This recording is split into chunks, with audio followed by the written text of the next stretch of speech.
conosco, gentilmente nos atende o doutor Rafael Vaiks Noras, ele que é médico da Unimed Guarulhos. Obrigado pela sua presença. Muito obrigado, Guto. Obrigado a todos pelo convite. Boa noite aos telespectadores e ouvintes. Tá certo. Antes de falar aqui da pauta principal, que é o Novembro Azul, de qual me tira uma dúvida para a audiência, de onde é esse sobrenome?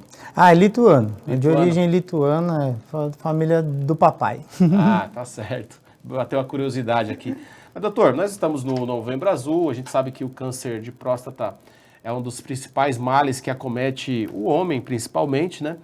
Eu não sei se exclusivamente não, né? Sim, é exclusivo do público masculino. E o que a Unimed, ou então o senhor como médico, tem a dizer sobre esse tema que é tão importante para a audiência do Radar Notícias? O mais importante aí, né, o mais interessante que a gente tem voltado ao Novembro Azul, é que a gente tem cada vez mais incluído essa pauta como saúde do homem, e não só como a visão da próstata. Tem ali, ao longo dos últimos 10 anos, a gente tem mudado essa questão e tentado trazer o homem para assumir a responsabilidade até pelo seu cuidado, pela consulta médica, tentando conscientizá-lo em relação aos problemas mais comuns, as causas principais de mortalidade aí nesse público, que a gente discute como doenças cardiovasculares, infarto, AVC, violência, que é uma causa importante no nosso país, é a segunda causa de mortalidade, e os homens acabam estando mais envolvidos, acidentes de trânsito, acidente por arma de fogo e outras questões. E os tumores, o câncer, né, tumores malignos, neoplasias, que o de próstata acomete ali exclusivamente o público masculino, mas devido, né, a fumo, tabagismo, etilismo, a gente tem também causas importantes de câncer de pulmão, câncer de estômago, câncer de intestino. Uma coisa que pouca gente fala, mas a gente tem câncer de pênis no Brasil, então são 2.000 amputações por ano por higiene inadequada. Então, assim, você vê que olha aí, viu, pessoal? Ou seja, problema legal. O Novembro Azul, o convencional, ele parte a partir da ideia do câncer de próstata, mas não é só isso, né? É importante, né, você fazer a prevenção em relação ao câncer da próstata, que é uma doença exclusiva do homem, mas também dar atenção a todos os demais sinais que podem afetar a sua saúde, inclusive a questão aí do tabagismo, alcoolismo, né? Que você estava dizendo aqui. Por que é tão difícil para o homem pedir ajuda e cuidar de si mesmo? O Kaique Fernandes, que está na audiência aí com a gente, participando também. Kaique também é da Unimed. Essa pergunta dele aí, ó. Essa pergunta, ela entra num cenário que, assim, a gente tem o papel da mulher como organizadora, administradora do lar, e a mulher também é a figura que costuma agendar a consulta para o homem, ela leva o homem na consulta, ela fala na consulta, e não é que ela fala porque ela tem um preconceito, é um machismo, não. Ela fala porque se ela não falar, o homem não fala. Eu vivi isso com meu pai. Meu pai faleceu, eu não gostava de ir ao médico, foi ali no limite para ir, e realmente porque a mãe e os filhos ficavam ali enchendo o saco para ir. Então, o homem não costuma procurar. E a gente precisa trazer essa responsabilidade para ele, principalmente porque ele quer cuidar da família, ele quer ter ali as suas questões, ele tem a sua preocupação, e trazer ele para esse ponto de vista. Tão importante quanto ele trabalhar, ter ali o sustento, as questões do lar, é ele se cuidar para levar também essa longitudinalidade para a vida, para os seus familiares. A Sônia ali na audiência, obrigado, Sônia, pela sua audiência. Estamos aqui com o Dr. Rafael Vaiks Noras, ele que é médico da Unimed, também especialista, enfim, coordena lá a questão da saúde da família e também da medicina preventiva. Agora, do ponto de vista geral, qual que é a importância da medicina preventiva para a saúde das pessoas, enfim, dos homens, de todas as pessoas? Falando do público geral, que acaba incluindo o homem dentro dessas causas principais de mortalidade, então a gente tem aquela fala, né, é sempre melhor prevenir do que remediar. Nem sempre. Quando a gente fala em prevenção, em medicina preventiva, a gente tem alguns exames, algumas práticas, e que elas têm um tempo que elas estão aí, mas às vezes a gente olha com nem tanto cuidado. Prática de atividade física, 150 minutos por semana, pode ser 3 vezes de 50 minutos, 5 vezes de 30 minutos, seja uma caminhada, seja um esporte, uma prática que gere movimento, traz proteção cardiovascular. O controle do peso, da obesidade, previne uma série de doenças que vão interferir nessas causas de mortalidade. A Unimed tem até o programa Moviments Run, que ano que vem vai ser aberto aí para os clientes. Hoje está acontecendo com os funcionários. A gente participou da corrida que teve do Rotary, vai participar muito bacana, da corrida mais pra frente. Ou seja, você ter hábitos saudáveis, né? Atividade física, também saber desestressar, né? Enfim, várias ações aí que é importante também para a saúde preventiva, além, obviamente, de check-ups, exames que as pessoas precisam fazer também, né? Mais importante do que o exame é esse cuidado. Só pedir para você ouvir um pouquinho mais para cá para centralizar. É que a cadeira fica mexendo aí, tem a rodinha embaixo, a gente fica se mexendo um pouquinho aqui. Mais importante do que o exame, Guto, é esse cuidado. O exame, eu costumo falar para os meus pacientes que ele funciona como uma fotografia. Então, você pode estar feliz numa fotografia e quem olha aquela fotografia vê que você está sorrindo, mas quando você tirou, você não estava feliz. Então, o seu exame pode estar bom, mas você não tem um hábito legal. Então, aquele exame ele está bom e é sorte. E sorte acaba. Então, se os seus hábitos estão saudáveis, às vezes você pode até postergar um pouco o exame. Mas fazer o exame para confirmar um hábito ruim... continuar... Não funciona. Encher na cara, fumando, comendo mal. Olha, só vou confirmar aqui para continuar fazendo. É melhor parar. Para ver se eu posso continuar até quando. Olha lá, ó. Guto, quem tem convênio faz e o povo da periferia que usa a UBS, cadê as campanhas em Guarulhos? Ô Celso, realmente a saúde pública, a gente sabe que ela deve muito, principalmente depois da pandemia, muitas pessoas perderam a condição de pagar um convênio, mas um pensamento, uma reflexão que eu tive até com um amigo meu, é que assim, as pessoas também devem procurar a UBS antes de estarem doentes. A UPA, o hospital HMU, enfim, os hospitais de Guarulhos, a gente sabe que muitas vezes fica devendo. Eu já precisei, já tive problemas lá. Mas em relação à saúde preventiva, praticamente todo bairro aí, toda a região tem uma UBS, são mais de 69 na cidade. O que tem que fazer? Tem que ir lá, obviamente, a gente sabe que vai esperar um pouco, vai demorar, mas já vai lá, por exemplo, em fevereiro, e vai lá e pede uma consulta, você vai passar com um clínico geral, você vai esperar 1, 2, 3 meses, vai. Mas assim, você já está fazendo a preventiva, você não está doente naquele momento, você vai fazer ali os exames. Não é o ideal, a gente sabe disso, né? A saúde pública é o principal alvo de reclamação da população, não só em Guarulhos, mas no Brasil, mas é o que se tem, né? Tá ali uma pergunta, a Mai Martino, tá na audiência, ela perguntou aqui, qual que é a principal causa de morte para o homem? Seriam essas 3. A principal é cardiovascular, infarto e AVC, e aí violência.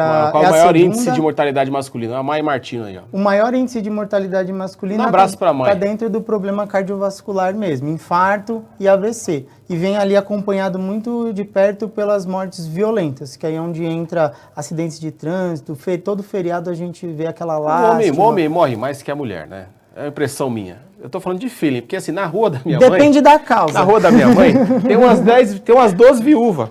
E só tem um viúvo. Mas aí você vê, o que a gente acabou de falar, né? E tudo velhinho, sabe? Ele não procura, né? Ele não vai atrás ali da sua saúde. Vai fazer um chá das viúvas lá, porque é muita gente. Assim, brincadeira, a gente sabe que a morte é sempre um momento triste, mas eu tive contando lá, é muita viúva. Dá até para fazer aqui, de repente, né? Um encontro. Bom... você vê, eu vou dar exemplo de família. Minha mãe e minha tia são viúvas de mortes em tese naturais, né? E estão aí com seus 70 anos vivendo. Bom, vamos lá. Aliás, mandar um abraço aqui pro Dr. Valdir, que é pediatra da Unimed. Mandar um abraço para a equipe dele lá, o Dr. Valdir Zavanella.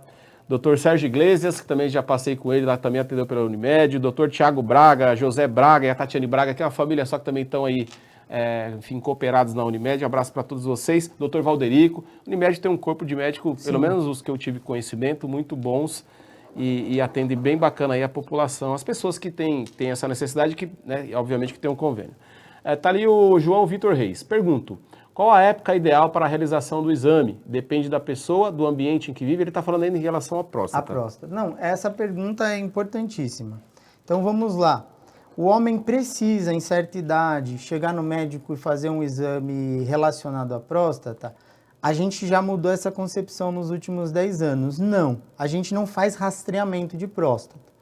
Ele precisa para fazer esse cuidado global da saúde. Mas tá, quando eu vou procurar então pensando em próstata? A gente tem 4 sintomas que são principais. Então, ele está com o jato de urina mais fraco, ele tinha um jato normal e esse jato perdeu a força.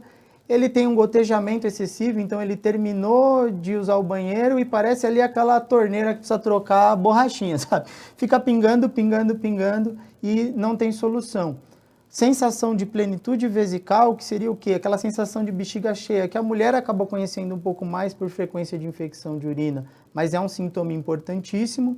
E a gente tem outros como presença de sangue ou sêmen, esperma na urina, né? Presença de sangue no esperma, mas assim, esses Então, três viu um primeiros... desses sintomas aí, viu, o Vitor, João Vitor?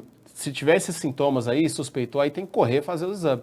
Mas também não é o caso de, pelo que o doutor está explicando, não é o caso de se desesperar, tem que fazer todo ano. Não. Você tem que fazer todo ano, todos nós, é procurar cada vez mais ter um hábito saudável, né? E falar, é isso. Isso é muito importante. O homem, ele guarda o sintoma, ele guarda aquilo, e quando ele chega no consultório, tem 2 anos que ele tem a queixa, tem 1 ano que ele tem a queixa.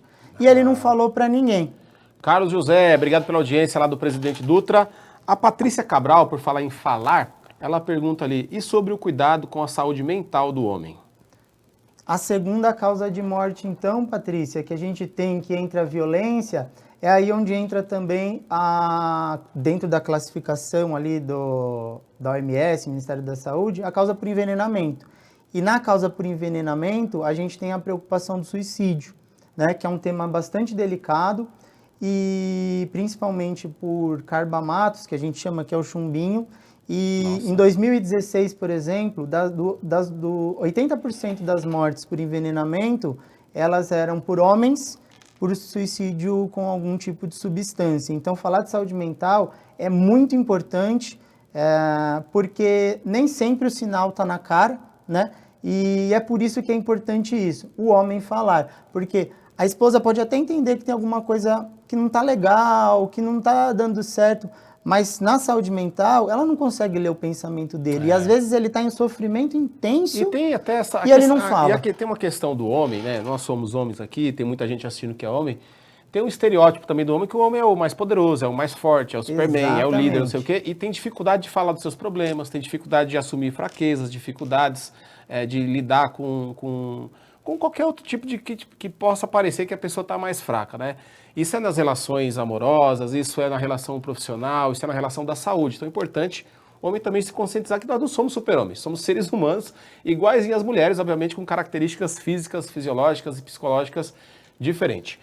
Temos ali a Tereza Barbosa, temos um calendário bem colorido, mas o essencial é que a prevenção fica só na campanha e o tratamento fica mais difícil de encontrar onde fazer. A Tereza se refere, obviamente, à questão da saúde pública, nós já tratamos isso aqui, é um problema gravíssimo aí que toda a sociedade enfrenta. Tinha um comentário anterior do Ari Toledo. O Ari Toledo fala ali, como é que é, produção? O velho ditado já dizia, é melhor prevenir do que remediar. Acho que é bem isso, né? Você está falando de um ditado popular, mas é exatamente isso, né? A gente só tem que tomar esse cuidado de prevenir aquilo que é prevenível. No caso do câncer de próstata, a gente tem ali uma evidência bastante sólida que eu não reduzo a mortalidade se eu faço um diagnóstico antecipado. Então, por isso que eu falei dos sintomas. Teve o sintoma, você não perde se esse diagnóstico foi feito com 60 ou aos 50 anos.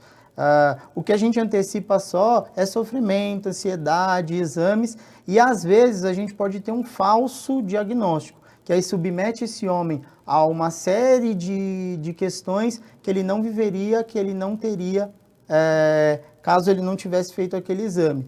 Porém, o que afeta muito mais, como a pressão alta, o diabetes, o estresse, que entra nas causas violentas, que entra na saúde mental, às vezes esse homem deixa de lado. Então, assim, é importante estar atento aos sintomas, é importante falar sobre o que ele está vivendo e passando, mais importante prevenir do que remediar, mas a gente tem que olhar para o lugar certo, né? Tá. Bom, a nossa querida Carla Ramaciotti tem uma causa que ela é muito sensível aqui, que é a questão da doação de órgãos. Eu sei que é uma pauta até mais direcionada à saúde pública e tudo, mas qual que é a sua leitura como profissional médico sobre esse assunto?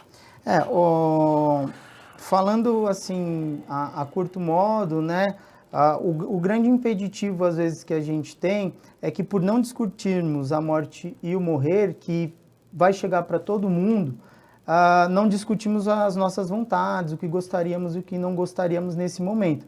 E a doação de órgãos, às vezes, pode até ter sido discutida, mas nem sempre o familiar, a pessoa que está ali próximo, ela respeita essa decisão que foi anterior.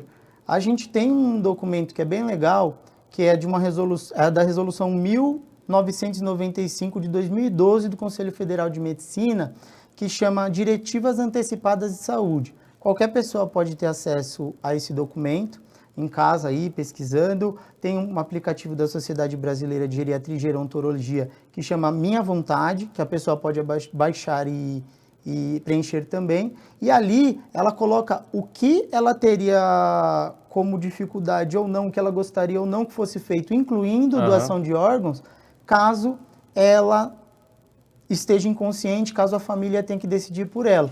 E aí isso pode levar até a uma judicialização para que aquele documento seja respeitado e que a doação de órgãos aconteça e conversem entre si, né? Sentou para jantar, para almoçar. Eu sei que não é um tema que a gente quer discutir. Mas avisa, mas um momento ou outro você toca isso, porque vai ter um enterro ali entre um amigo, um parente, mas tem que falar. E pior, deixa claro, pode ser que seja você amanhã precisando desse órgão. Exatamente. Então fica aí o recado, vamos todos conversar com as nossas famílias, obviamente aqueles que quiserem, mas que tenham essa sensibilidade para deixar claro que somos doadores de órgãos. Eu pelo menos sou, deixando aqui ao vivo, já falei para a família também. Espero que demore muito, mas se não demorar, pode levar tudo que der para aproveitar aqui, aproveita e dá a vida para outra pessoa. Doutor, estamos chegando ao final dessa edição do Radar de Notícias, temos alguns poucos segundos, eu quero deixar mais algum recado aí? Só, acho que assim, se os homens que nos estão ouvindo com essa nossa conversa falarem sobre o que sentem, sobre seus sintomas e assumirem a responsabilidade da sua saúde, para mim já está ótimo. Tá certo. A Sônia comentou ali que um amigo dela de 23 anos faleceu em virtude do câncer de próstata, que as pessoas acreditam que só começa aos 40. Infelizmente, pode acometer também outras idades, é o que o doutor falou aqui. Vamos pensar muito na prevenção e em qualquer sintoma, teve um sintoma, procurar o médico, tá bom? Pessoal, ponto final nessa edição do Radar de Notícias. Cuidar de saúde também é coisa de homem. Até a próxima, se Deus quiser.